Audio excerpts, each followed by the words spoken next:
ఏం పేరన్నా ఎక్కడి నుంచి? నా పేరు ఐలేష్ అన్న, ఇబ్రాహీంపట్నం, రంగారెడ్డి జిల్లా.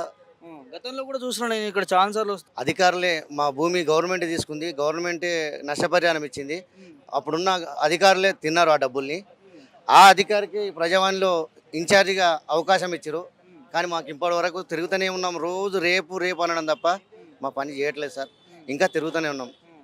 చాలా ఇక గొప్పగా చెప్తుర్రు. ఏ ప్రభుత్వం పెట్టలేదు. గతంలో వైఎస్ఆర్ పెట్టినటువంటి ప్రజావాణి సమస్యలు ఇప్పుడు మళ్ళీ కాంగ్రెస్ పాలనలో తీరుతా ఉన్నాయి అంటారు. ఎక్కడ తిరిగినా తిరిగితే ఇగో ఇంచుమించు ప్రజావాణి డిసెంబర్లో ఓపెన్ అయింది పోయిన సంవత్సరం, గత సంవత్సరం.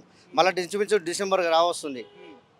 2 ఇయర్స్ హ్మ్. ఇంచుమించు ఆల్మోస్ట్ 2 2 సంవత్సరాలు సంవత్సరాల దగ్గర. దగ్గరకు వస్తుంది. హ్మ్. 2 సంవత్సరాల సార్లు ఇంచుమించు ఒక 200 సార్లు రావచ్చు మేము. ఆ! మరి మా సమస్య తీరిందా? 200 సార్లు వచ్చినా? 200 సార్లు వచ్చినాం. ఆ! వాళ్ళు ఏమన్నా అసలు ఏం జరుగుతుంది లోపల ప్రాసెస్ ఏంది? ఏం లేదు, వచ్చిన వాళ్ళు వచ్చిన రేపురా రేపురా అయిపోద్ది, రేపురా అయిపోద్ది అనడం తప్ప ఆ! ఇంతవరకు చేసింది అయితే ఆ! లేదు. ఆ! చేస్తారన్న గ్యారంటీ కూడా లేదు. ఎందుకంటే అంత అధికారులంతా కుల్లుడైపోయారు. హ్మ్. మనం మనం మనం నేను కాపాడాలి, నన్ను నువ్వు కాపాడనేది ఆ! కుల్లుడైపోయారు. ఆ! చేయట్లేదు. ఎంతమంది ఉన్నా చేస్తామని నమ్మేయడం తప్ప హ్మ్. చేయట్లేదు. పొల్యూట్ అయిపోయారంటే రాజకీయం నడుస్తా రాజకీయం అనేది నేను చెప్పలేను, కానీ అధికారులు మాత్రం ఆ! ఆ, మారలేదు, మారతలేరు కూడా. మారతలేరు గూడా. మారట్లేదు. ఎట్లుంది మరి ప్రజావాణి నీకేమనిపిస్తుంది? నాకేమనిపిస్తుంది సార్, ఏం చెప్పాలన్నా కూడా అర్థమైతలేదు. హ్మ్. ప్రజావాణి పెట్టిండు సీఎం సార్, కలుస్తాడేమో అనుకుంటున్నాం కానీ కలవట్లేదు. ఆ! మళ్ళీ అధికారులకే అధికారం ఇచ్చిండు. ఆ! అధికారులు న్యాయం చేస్తారనేది నమ్మకం లేదు. ఆ! చేస్తారన్న ఆశ కూడా లేదు. ఆశ కూడా కానీ లేదా? లేదు. కానీ ప్రజాప్రభుత్వం లాస్ట్కు కదా ఇది. ఇందిరమ్మ రాజ్యం ప్రజాప్రభుత్వం పేదల సమస్యలు తీరుస్తది కదా ఈ ప్రభుత్వం. ఏం తీరుస్తారన్న, తీరిస్తే గిట్లని తిరుగుతామన్నా. హ్మ్. డబ్బులు ఖర్చు, మా కూలి కష్టంగా మేము ఇక్కడ బతకలేక ఉండలేక సచ్చి సచ్చే రోజులు దగ్గరకు వస్తున్నాయి. హ్మ్. అదే జరుగుతుందేమని ఆశ, హ్మ్. ఆలోచన. ఎందుకంటే ఏం చెప్పలేము, ఏం చేయలేము, మరి ఏం చేస్తాం. ఎక్కడ మీ ప్రాపర్ ఎక్కడ? మాది ఇబ్రాహీంపట్నం అన్న, ఇబ్రాహీంపట్నం. ఇబ్రాహీంపట్నం మండలం, రంగారెడ్డి జిల్లా. నేను ల్యాండ్ ఇష్యూ చెప్పు ఇప్పుడు. నా ఏంది? ల్యాండ్ ఏందన్న, 79లో మా నాన్నగారికి భూదాన్ ల్యాండ్ ఇచ్చారు 5 ఎకరాలు. ఓకే. అది 2010లో ఎన్హెచ్కి తీసుకురాను, ఆ! సెక్యూరిటీ గార్డుకు. ఆ! అప్పుడు నష్టపరిహారం ఇచ్చారు, ఎకరాకు 5,40,000. హ్మ్. ఆ నష్టపరిహారాన్ని దొంగ సర్టిఫికేట్లు, దొంగ డాక్యుమెంట్లు, దొంగ పాస్బుక్లు సృష్టించి హ్మ్. ఈ అధికారులే కాల్ చేసి తిన్నారు. హ్మ్. తిని రోజు మీకు వేరేతనం చూపిస్తామని మళ్ళీ కొన్ని డబ్బులు కావాలంటే సుమారుగా 10 లక్షల దాకా ఖర్చు పెట్టించారు. హ్మ్. నా ఇల్లు అమ్ముకొని ఇచ్చిన, హ్మ్. ఇటు ఇల్లు పోయింది, అటు భూమి పోయింది. నేను ఈ అధికారుల చుట్టూ తిరగడం తప్ప హ్మ్. ఏమి నాకు ఒరిగేది లేదు. నా హ్మ్. పిల్లల్ని నేను రోడ్డు మీద చేసి హ్మ్. మా బాధ అసలు ఓ బ్రహ్మదేవునికి చెప్పనా తీరుతుంది లేదన్న పరిస్థితి వచ్చింది. చాలా బాధ ఉన్నట్టుంది. చాలా ఉంది కానీ చెప్పలేని పరిస్థితి, ఏం చెప్పినా ఏం చేయలేను అన్నట్టు అయిపోయింది. ఆ! ఈ సీఎం సార్ ఆనర్ కలుస్తలేదు. ఆ! ఈసారి పెట్టిండు ప్రజావాణి కానీ పేరుకే ఉంది, కానీ ఎవరు న్యాయం చేస్తారో, ఎవరిని అడగాలనో, ఆ! ఎవరు న్యాయం చేస్తారో అర్థమవుతలేదు. మరి మీకోసం పెట్టినప్పుడు మీరు అడగాలి గదా! అడుగుతున్నాం. ఎందుకు మీ సమస్య సాల్వ్ గట్టిగా కావట్లేదు? అడిగితే న్యూసెన్స్ అంటారు, ఆ! మెత్తగా అడిగితే రేపు రామంటారు.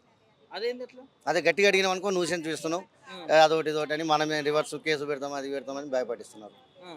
లేకపోతే చేస్తలేదు. అంతే ఉన్నది.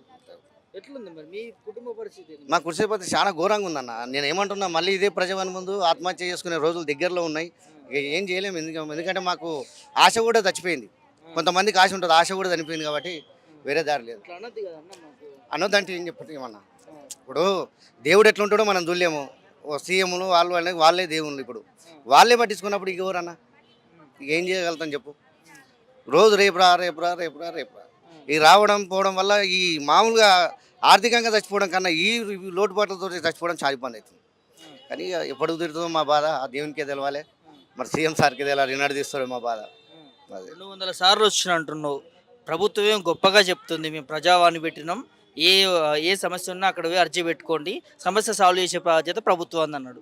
మరి ఏం చెప్తావు? ఇంతవరకు అర్జీలు ఎక్కడ పోయినాయో సార్, ఆ! కనీసం అవి కనబడతావు కూడా కనబడతలేవు. ఆ!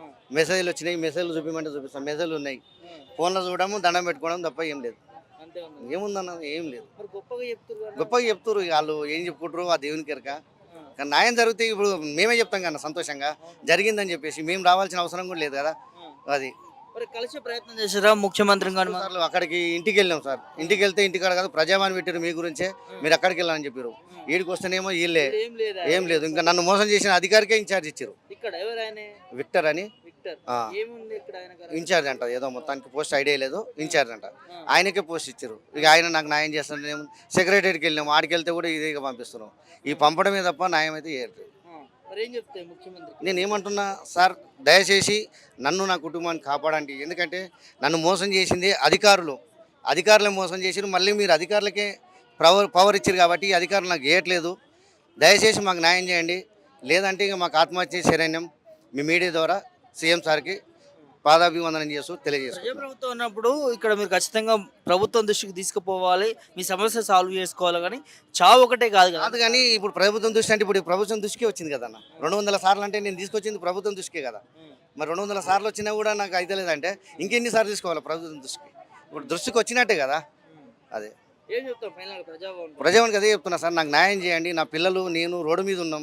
నన్ను గవర్నమెంట్ అధికారులు ఇల్లు ఇప్పుడు డబ్బులు ఇస్తా అంటే ఇల్లు అమ్మి ఇచ్చిన డబ్బులు నాకు న్యాయం చేస్తుంటే అటు న్యాయం కాలేదు, నా డబ్బులు రాలేదు, నా నష్టపరిహారం తినేసిరు, నా ఇల్లు అమ్ముకొని ఇచ్చిన. జర దయచేసి మీడియా ద్వారా తెలియజేసుకుంటున్నా, జర న్యాయం చేయండి అని మీ మీడియా ద్వారా పాదాభివందనం చేసి తెలియజేసుకుంటున్నాను. ఇది 200 సారి ప్రజావానికి ఈ ఈ అన్న రావడం జరిగింది. తన సమస్య కనీసం ఒక్క అడుగు కూడా ముందు పోలేని పరిస్థితి. అంటే ప్రభుత్వం చెప్తే మేము ప్రజాభవన్ పెట్టినాం, ప్రజల సమస్యలు మేము ఇక్కడ సాల్వ్ చేస్తూ ఉన్నాము, అర్జీలు పెట్టుకుంటున్నారు, దానికి సంబంధించినటువంటి ఇన్ఫర్మేషన్ మేము ఉన్నత అధికారులకు పంపిస్తున్నాం, అక్కడ సాల్వ్ అయిపోతుంది, మాది ప్రజా ప్రభుత్వం పేదల ప్రభుత్వం అని చెప్పుకుంటా ఉన్నారు.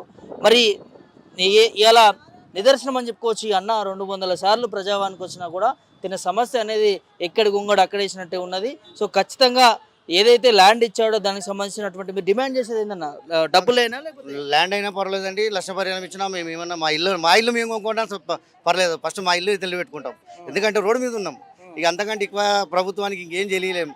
అక్కడ వాళ్ళకు కూడా అధికారులకు కూడా చెప్పినాం, మీరు చేసిన మోసం వల్ల మేము రోడ్డు మీద ఉన్నాం అంటే మీరు 2 నెలలు టైం ఇవ్వండి, మీకు 2 నెలల్లో న్యాయం చేస్తామని ఒక 20,000 కూడా ఇచ్చారు సార్. 20,000 ఇచ్చారు 2 సంవత్సరాల కింద. ఎందుకు? నన్ను ఆపడానికి.